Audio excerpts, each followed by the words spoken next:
Hey guys, this is Brian. This is the Weitov TV remote for smart TVs. I know it works for Insignia, I think Pioneer, and Toshiba TVs. So this is what it looks like here. Simple remote. Has the buttons here for Prime Video, Disney Plus, Netflix, and Hulu.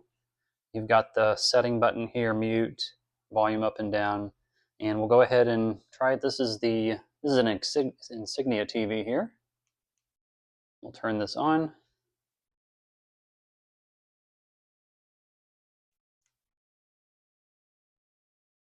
So yeah, this definitely works. It was a nice replacement. You know, you can always lose your remotes.